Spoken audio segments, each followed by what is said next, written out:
Hi, I'm Debbie from Simply Special Crafts. A couple of weeks ago I did a video where I offered to do a more detailed description or demo of the Triple Easel Card. If people were interested in seeing that, several of you wrote and said please show us that, so that's the video for today. If you're liking these videos, please hit the little thumbs up like on our video, and please subscribe to our channel. That helps our standing in YouTube. Thank you, and let's get going.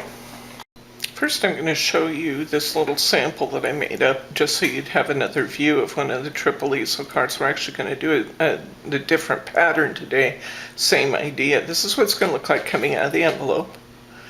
You'll notice that you actually have, you can create it, you actually have 3 stoppers, so that when you open it up, you see the view of the inside of the card, and you see our little greeting that's up on foam squares. It's up because it also serves as a topper. This was really fun to do. This is the Cracking Christmas from the Christmas Elegance kit, Craftiganza 2018. Remember that the inserts, if you choose to use them, are separate. Those are sold in a pack of inserts, but I thought he was really cute. The set I've chosen for our project is Home for Christmas, also from Christmas Elegance. And we're going to use these little doors, this topper set. These stoppers will come in handy, or these border pieces we'll use as stoppers. It's got the little house border. It's got this pretty little image.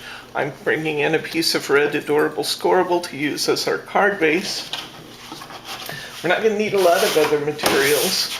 I'm going to use I'll have my little We Are Memory Keepers magnetic ruler. I'm going to use a scoring tool. I'm actually going to use the scoring blade. I'm going to cheat a little bit because my paper cutter that I'm using has a scoring blade. 2 other supplies we'll use. We'll use shaker tape. We're not making a shaker card, we just use that to make them stand up. We'll use our finger lift tape. Obviously, I'll use a good pair of scissors. Let's get going. These are the 3 pieces I'm actually going to use. I should have said that. I'm going to use the toppers, the red adorable scoreable, and the insert sheet.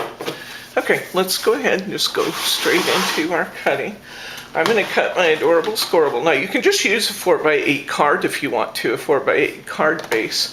But I thought since I'm going to do a demo, I'll show you how you can get a colored card base if you want to. And I'm just using a regular sheet of adorable scoreable. I'm cutting it to 8x8. You'll remember that our cardstock is 8 1/4 by 11.7 inches. That's a European A4, excuse me, European A4. So I have to cut this much off one side to get it to a 8-inch square. I'm going to put my scoring blade in. You can easily do this with the scoring tool of your choice.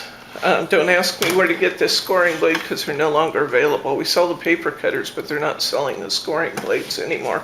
But you could easily measure this and score your line, or use the adorable scoreboard or any number of other scoring tools. I'm just using this because it's here, convenient. So I'm scoring on the right side of my cardstock. When I fold it down, my red is on the outside. Checking to make sure I got a nice even measure, and I did. That's great. I'm going to press that down good. Now, I want to make, I'm going to change back to my cutting blade. I want to make 3 cuts in this cardstock. I want to make my first cut, I'm cutting only the front flap. I'm not cutting the back, I'm cutting only down to the score line. And I'm going to make a cut at 2.5 inches. Starting at my score line, working back, make sure I get it clear to the fold, which I did. I'm going to make another cut at 2.5 inches. Just for the sake of ease, I'm going to flip my card over so I can see my measures easier.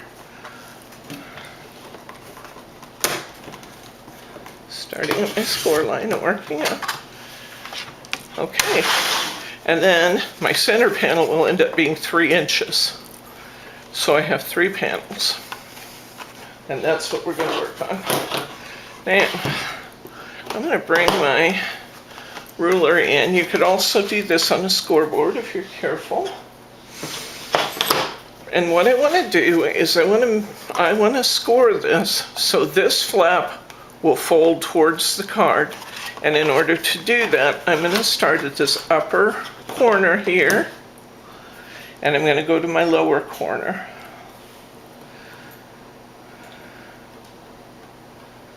And I want to, this is important to get this pretty accurate, guys, so. The magnetic ruler really helps hold things in place there. So I got a nice clean score from one side to the other. This is exactly what I wanted it to do, so that it will stand this way. Okay, I need to do the same thing on the other side, starting at this corner and working down to my outside corner. And you get a nice, there's Amy again, get a nice clean score line. Here. And I'm going to hold that on the score line.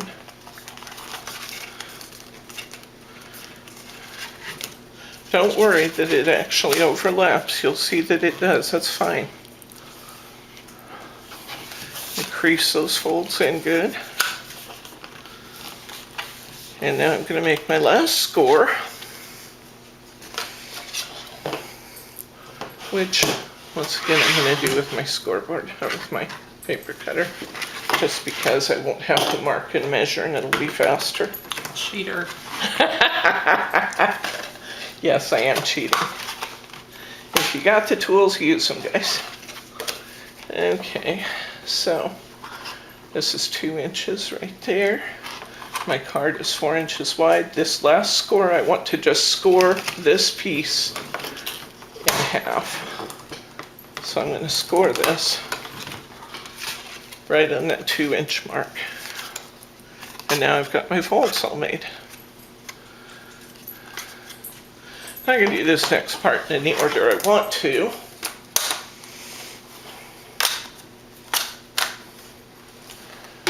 But actually, I forgot to decide if I was going to put any pattern on these. That would actually be cute, wouldn't it? Do I want those there? Distracting. You think it's distracting? Let's see what they look like just with the toppers. Might be better. Let's see.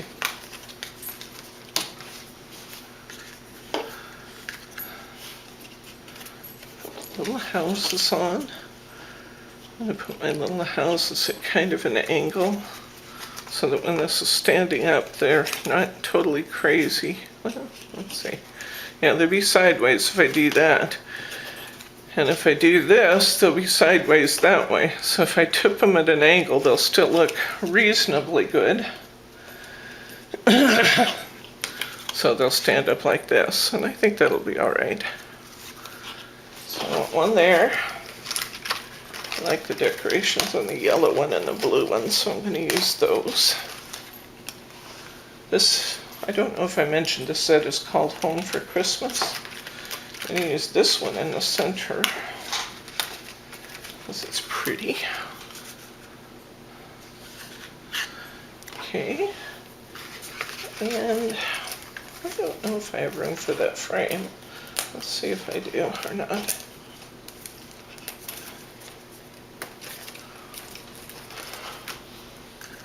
Will it fit on there? Yeah, it will be a perfect fit. So I actually can use that frame too if I want to. That would look cute. I'm going to do it. But since I popped it out, I'm going to have to adhere it somehow. And what I'm going to do then is build this up on a piece of red cardstock. So I have All I'm doing here is holding my pieces of my frame together since I popped them apart.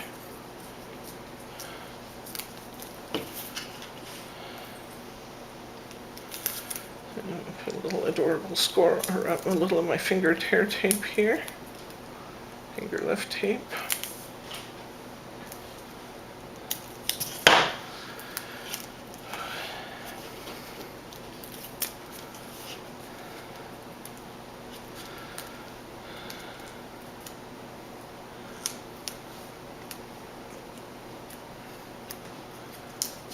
There we go. One of the things I love about finger lift tape is if you get off it all you have to do is just kind of roll it back on itself. It's very forgiving. Just use a leftover piece of my red cardstock here to build up that topper. Now I could actually even put this on foam squares if I wanted to. I think I will. Or I have shaker tape here. I'm going to use that just because it's sitting here.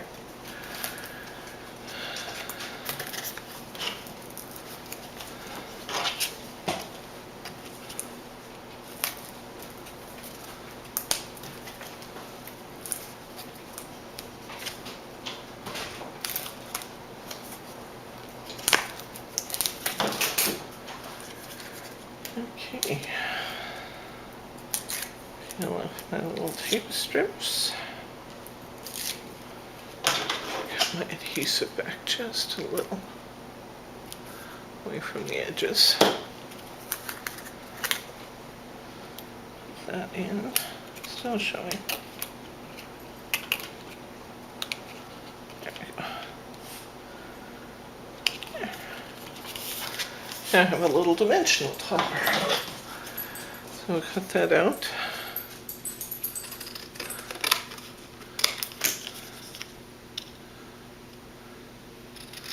See, I bet you guys thought I spent weeks planning these things. This is how I normally go about my card making. I pull it all out and I start looking at what I think looks good together.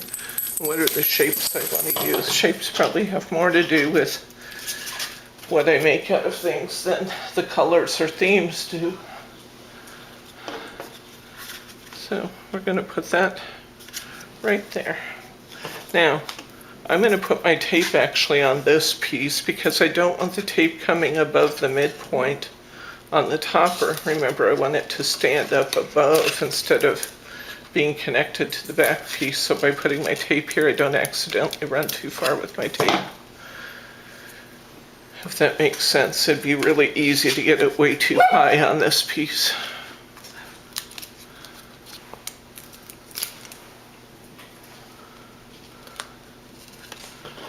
Amy's protesting because she's not the star of attention at this moment, and that's not what she prefers. She's an old girl. She's my 13 or 14-year-old schnauzer, and she's kind of set in her ways at this point.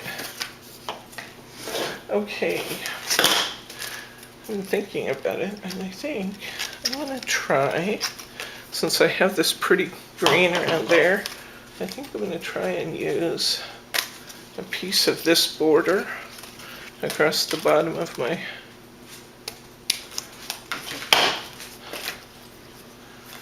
and maybe even across the top.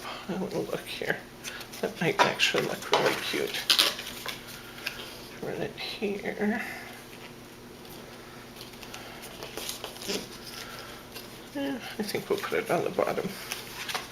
I'm going to run this right along here. Just tape it down and clip it in. So I'm going to put a piece of finger lift tape down this border.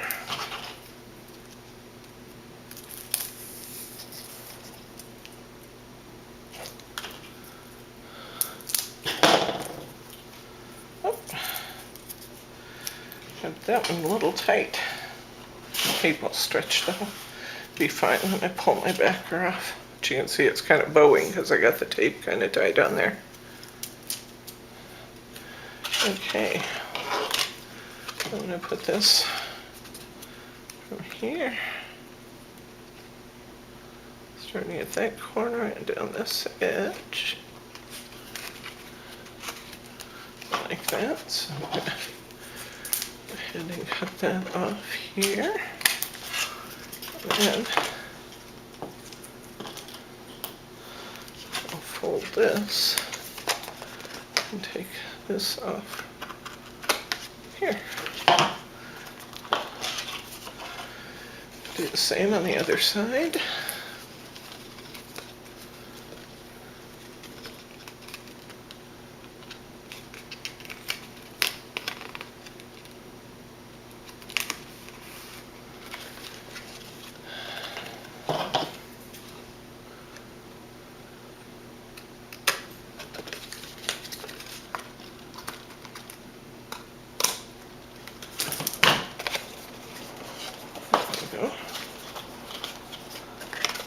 I'm always curious what it'll look like when it's closed. That actually looks really neat. See that? I like that. Okay. And I simply have to position our little houses in a way that we're going to be satisfied with them. I actually think I'm not going to worry about the fact that they're sideways. I really like the way they look this way, don't you? Yeah. I'm going to put them right there.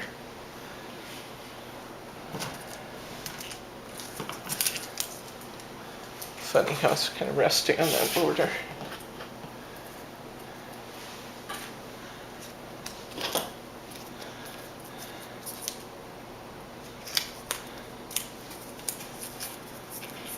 Once again, you want to be a little bit careful that you're not putting your adhesive too high to where it sticks.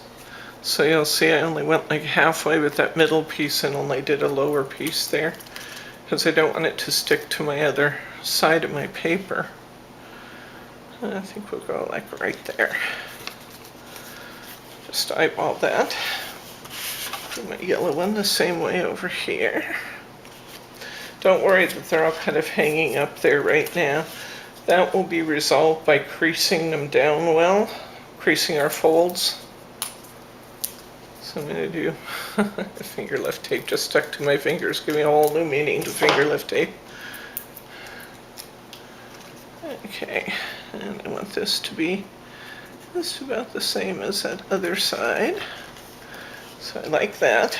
Now, next thing I'm going to do is line the inside, and for that I've chosen this paper, this insert paper. So I'm going to pull this off. I'm going to put my blade back on. I know that my card is 4 inches wide. This is directional paper, so watch that when you cut it. When you're using your paper cutter, and I think I've said this before, but I just can't emphasize this too much, always line up against this base piece and not against that ruler. I'll show you what would happen. If I was lining up against the ruler, I have like a 1/4 of an inch gap, 1/8 of an inch anyway over here, where my paper would be skewed. But if I line up against this base piece, I'll get a nice straight cut. Now I know that my paper is 4 inches wide. I also know that the fold inside is going to take up just a little bit of room, so I'm going to cut this like 1/8 of an inch short. And I'm going to make this like 3 and 3/8. 3 and 7/8, that's what I'm trying to say. Don't listen to what I say, listen to what I mean.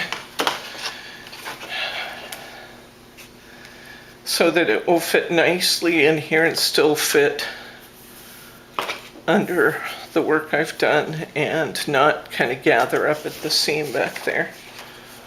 So I'm going to use that little technique I showed you before when you want to line something up and you want to create yourself some little tape flags to get it in there straight.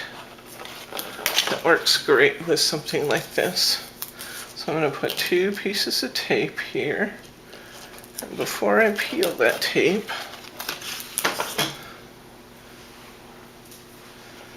I'm going to create a little strip here that I can peel off. A little one here that I can peel back. And I'll place my houses where I want them. I actually get a nice even number when I'm doing something like this, it's got a pattern, and I always try to look at where my cut line's going to be. And am I going to cut right in the middle of a house? Could I possibly move it just a tad one way or the other where it's not cutting a house? And in this case, it's pretty close. So I want to make sure that it's going to cover all the space that I want, and that it's lined up clearly at the bottom, which it is. So I've got it where I want it. I'm just going to peel that strip. Do the same thing here. I'll just peel that strip now. Cut this from the back.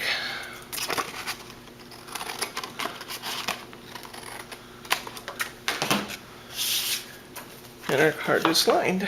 Now, when I said that we're going to crease those down and that's going to take care of them flopping about, this is what I meant. If you've got a bone folder handy, this is a great job for a bone folder. And now see, they're not doing so much of that now. And I can crease this line and help even more. Now, I need little stoppers on my card. I want a little greeting inside. So I'm going back to my sheet.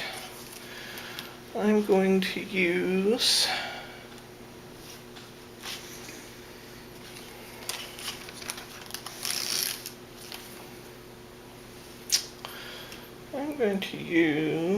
From Our Home to Yours on Christmas. That fits nicely. So I'll put that up here. And do I want stripes, or do I could use like a piece of this border. Stripes. You like the stripes? And match your insert paper. Okay. I'm actually going to use, instead of using that other border that I might want for another project, I'm just going to use the frame that I popped off of here to make my stoppers then. So I'll just cut these down a little bit.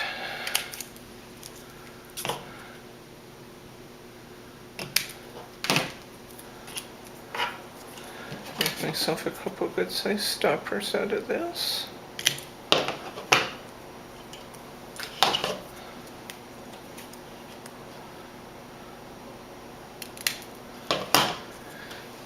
Okay, now I need to decide how long I want those stoppers to be.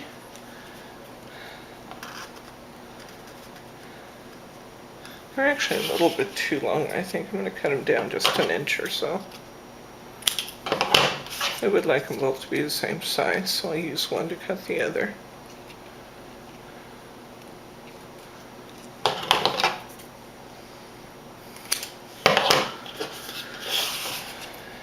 Okay, put my shaker tape on those.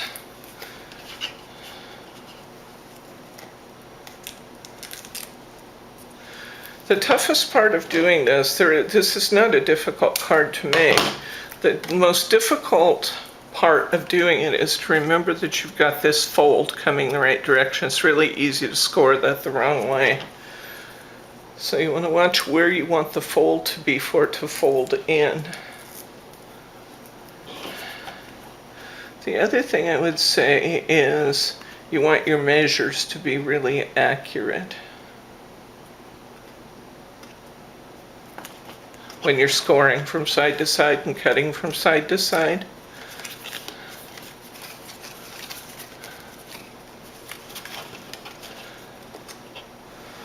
There, stops with my stopper.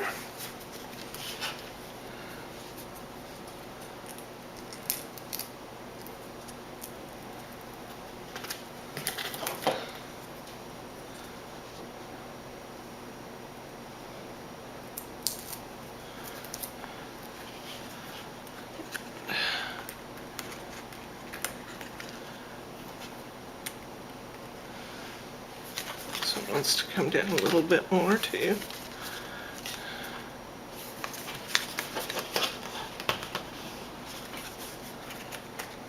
Okay, now those are stopping. I need to put some foam tape on this one.